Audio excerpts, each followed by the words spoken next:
What's going on, everyone? I'm just a typical, average American here today to react and continue learning about mistakes foreigners make in the UK, part 2. If you haven't seen part 1, feel free to check that out, or stay right here where you are in part 2. Perfectly fine as well. But in part 1, I basically learned a whole bunch of things that Americans like myself should never do in the UK, or we're gonna be a bit embarrassed. It's gonna be a mistake. Things such as learning about the existence of motorways. I had never even heard the word motorway before. Apparently we say highways. We only say the word highway. But then there's motorways in the UK. And what else is there? There's speed cameras. Speed cameras. I actually think, funny enough, the United States, we need more speed cameras. This is actually a good thing. I actually think this is something Americans need. We're really bad about driving, and we speed all the time. It's actually normal for Americans to go 10 or more miles per hour over the speed limit. So if anyone needed more these speed cameras, I think Americans really do, and are going to get in a lot of trouble if we drive in the UK like we drive over here, I tell ya. There was some other stuff like just pronouncing words different. Not words that mean different things, like trousers and pants, but pronouncing words different, like data and data, route and route, all that stuff where it's like, I'm sorry, I can learn what a motorway is, I can abide by the speed limit, I don't know if I'm ever gonna pronounce words the UK way or remember. And lastly, there's a slight chance that no matter how long you stay or visit in the UK, you might end up stuck on the London Tube in a never-ending circle, where that will just be your life from now on, because you forget how to get where you need to go and how directions work. So that was a couple things I learned in part 1, and I'm excited to see what I'm going to learn in part 2 here. Embarrassing things that, mistakes foreigners make in the UK. So let's take a look. Another thing, I try and make sure I don't say wrong because Brits get so offended. In Australia, oh my gosh, I'm getting local. In Australia, we call it soccer. I'm trying to get used to saying football. I think football's Oh my gosh. I was like, whoa, how controversial are we gonna get here? She's like, this really offends Brits. And I was thinking, what offends Brits the most? Saying soccer instead of football. She is from Australia, talking about her experiences, and it's actually very relatable to me as an American, because here in America, we all say soccer.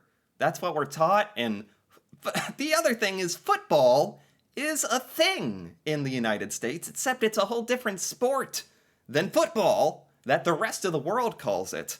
Except Australia, which I didn't know.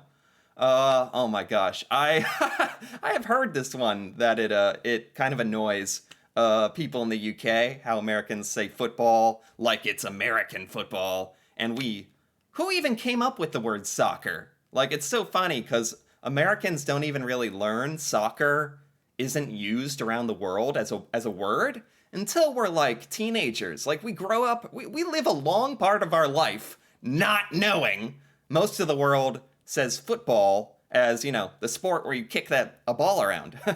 the correct way. It's just really hard to fight against your indoctrination. Yes. So trying to get used to saying football and Premier League and blah, blah, blah.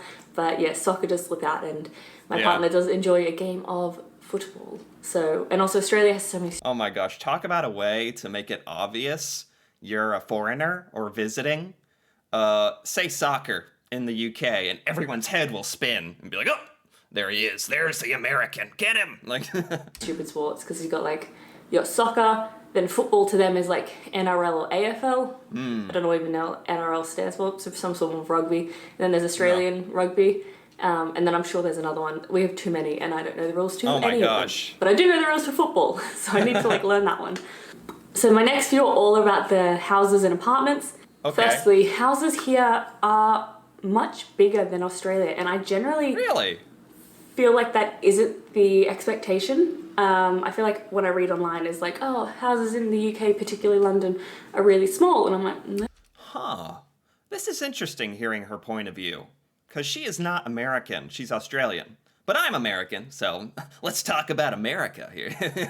But it's the only frame of reference I have. I have heard that in general, American houses are larger than a lot of houses in countries around the world.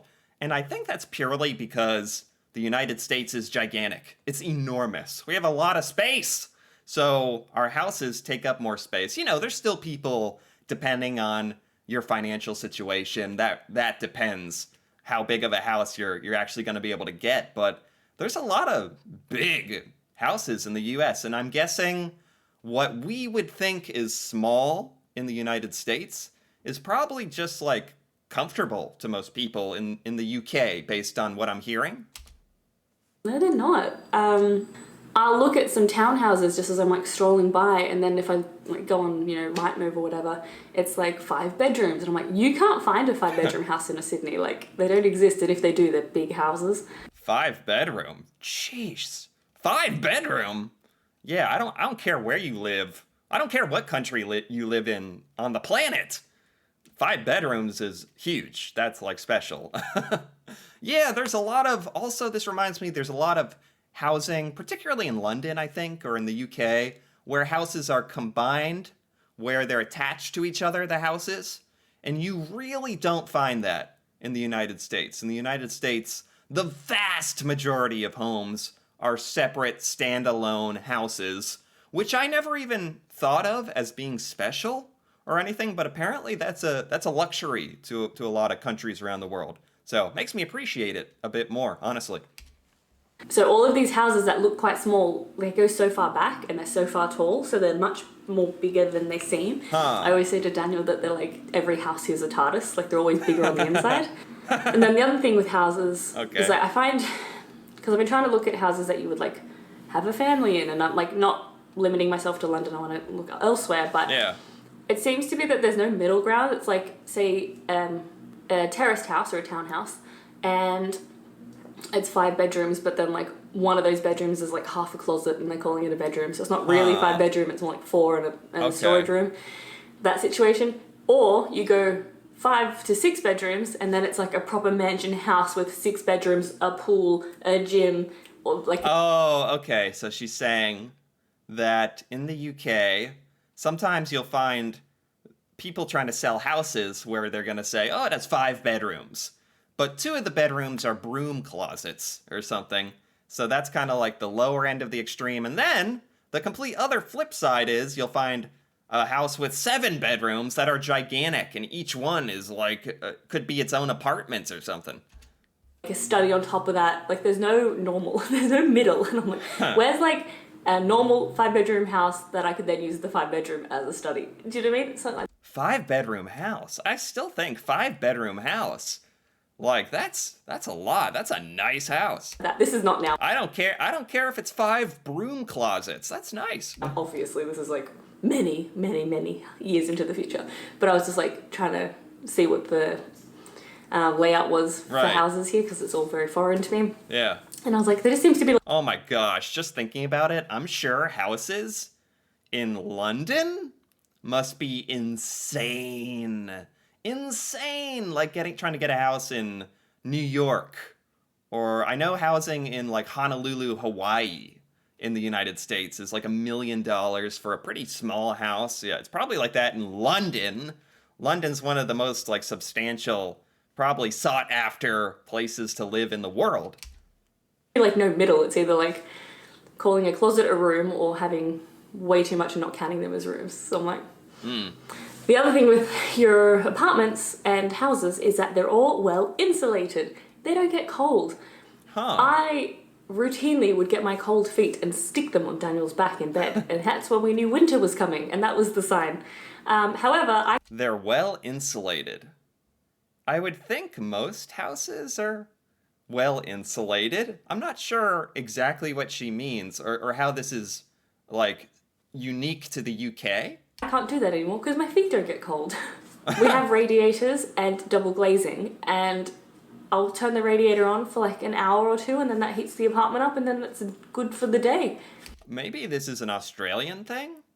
So apparently in the UK, like it's very, very good at trapping heat inside of the houses, really good insulation. You just get it warm inside and the heat is basically going to stay in there pretty well. That's cool. I wouldn't necessarily describe that as a feature of American houses. I mean, you have to keep the heat running or it's going to get cold.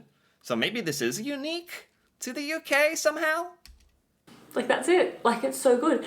Sydney houses, and everywhere in Australia, but Sydney houses are built to keep the heat out. So winter sucks, and also at 47 degrees, everything's hot. Okay, now I get it. In Australia, houses are built to try to keep heat away. It's because they're so hot in Australia all the time. And it's so they want it cold in the house. In the UK, they're built to trap heat inside because it's a bit colder. And in the United States, honestly, I think it's like maybe the perfect medium, like middle ground. For some parts of the year, it's freezing. And for some parts of the year, it's way too hot. So you get everything in a lot of states in the United States. You get everything. So I guess that's why our houses aren't really built with a particular like bias in insulation either way, if that makes any sense. You can't keep it out. So it just sucks for both. So you've got to run this air conditioning that then goes out the house anyway because it's not insulated. I brought over so many slippers thinking, oh, my feet are going to be so cold in the British winter. No, not at all. Have barely used them. Wow, so the Brits have truly adapted to the harsh UK climate by engineering the houses to really trap heat. That makes total sense. The houses say so warm and cozy. I'm in a t-shirt in January. That Wow. would not happen in a Sydney house. Wow. Or also January would, but you know what I mean, in the winter. Wow. Also, I don't know if this is necessarily a British thing or just an apartment block thing. I've not lived in an apartment before. And we had this, it's just a funny story and it's super embarrassing. And I thought this is the perfect video to put it in so you can all laugh at me. We went away over Christmas. If you've been following me on Instagram, you saw all of our Finnish travel adventures with like the snowmobiling and all Christmas villages and that. Okay. We turned all the electricity off because we don't want, a fire to break out while we're not here. Okay. As you can see, I have trauma from fires. I was gonna say, like, that's not... Americans sometimes... Like, the classic thing is to get paranoid that you left your oven on or something, but certainly I'm not unplugging everything and turning all the electricity... Well, turning the lights off, I guess, but yeah. In the UK, you have light plugs that have little switches right on the outlets, right? So you can just turn all those off, and that's probably, like, makes you feel pretty confident and stuff. In America, we just slap all the switches off on the walls and hope that we remembered to turn off the oven, and out we go. So I'm going to take precautions. So when we came back from our holiday, we got home at 8, so we had a bit of time, which we don't normally get home that early. Okay. And the apartment was very cold, because no one's been in here. I understand that. So I turned the heaters on, the radiators. So I had the radiators on for a few hours, and then they still weren't heating up. And then on our little box thing, it said preheating, and I'm like, oh, they're broken. What's wrong with them? They're not heating up. I'm going to freeze to death. This apartment's so cold. I just need to warm it up, because I was like proper shaking. Is there something special you have to do in a UK house to turn the radiator on? In the United States, I just call it the heater, to turn the heater on. Like, is there something special you have to do to have electricity to turn it on? So I decided to use my hot water in my shower and just blast it on full heat so that the steam would then flow out into the apartment and warm that up, because I was desperate. Oh my god, that really is desperate. It's like honestly kind of respectable. Like, what a feat of ingenuity to go into your shower, blast the hot water to make steam. It's like the 1910s. Steam to come out, not to power your steam-powered train, but to heat up your home. All right. What I ended up doing was setting the fire alarm off. Yeah. So we have really high ceilings here, and I can't reach them. Daniel's up there trying to swat the smoke or the humidity away from it. Still going off. It was really loud. We couldn't find the button to like press it. There was no button. It's hanging off the roof because Daniel's They're freezing cold, trying to get the heat running. The fire alarm is blaring. It's a nightmare. twisted it off, trying to take batteries out of it to get the batteries to make it stop. Yep. This is 10 o'clock at night at this point. Been there. And I'm like, oh my gosh. And then everything I read online was like, turn off your power, turn off this. So we turned off all the power to the apartment. The fire alarm is still going. I'm like, Right, because fire alarms, like, it's for safety. I think they have an independent power source, like batteries inside it, because you want that to be running no matter what for safety. And to be super annoying in this circumstance. I'm just gonna like, at this point I'm like, just break the thing. I don't care, I'll take and replace it. And then he went out into the hall. I remember in college this happened to me. We could not figure out how to get our fire alarm off. So we tried to like tape a garbage bin over the fire alarm and tape it onto the ceiling. True desperation. And he's like, came back in and he's like, it's going off in the entire building. But fortunately, this was over the Christmas break, so no one was home. Oh my God. I'd be so angry if someone set the alarm off at 10 o'clock at night on a Sunday and it was me. So I'm so lucky that no one was here. I was like calling all of like the managers and that, but this was like New Year's Eve. So like no one's working and it's nighttime. Oh my God. So no one's answering and had to turn this damn alarm off. So then I did some Googling. Daniel had to crawl inside a wall and found some panel and it looked like something out of like Mission Impossible, with like how to type in a code. And somehow he got it to turn off and he walked upstairs and came inside and he was very defeated because it was like a long travel day and then they had to literally go inside the walls to pull some emergency plug to turn off this fire alarm. How robust are UK fire alarms built? My goodness. I think in the United States you can at least pull out the little batteries and it'll shut up. All we wanted to do was sleep and this alarm was going off. So he came in very defeated and I'm just like, that's the sexiest thing you've ever done, turning off that alarm. Jesus. Like, so stupid. I didn't know that shower steam could set off an alarm, a smoke alarm. I didn't know that either. We are. I also think it's quite a high-tech one because this whole apartment block was renovated recently. So this sounds like some super futuristic, techie UK fire alarm system or something to be that difficult to turn off. I think she put in some fancy one that doesn't turn off. So yeah, super embarrassing. Yep. Could have been worse though. Could have been worse if someone was in our building, but I'm sure the neighbors on the other side definitely heard it. So I think I have embarrassed myself enough by telling you all the stupid things I say wrong. Okay, and there you have it. That was very good and funny. This was by Yvette Vibes, and I'm gonna give that a like because I liked this very much. This was a fantastic, very honest, kind of eye-opening sort of list of good tips of stuff Americans and other foreigners should try to avoid to spare ourselves some embarrassment when visiting the UK or living in the UK. Quite a few things here that I'd never heard of before, genuinely, like motorways and the speed cameras, man. The speed cameras. And, man, a couple things with the houses and the super insulated UK houses. Never thought about that, but that actually makes so much sense. But it's not something I'd ever think about.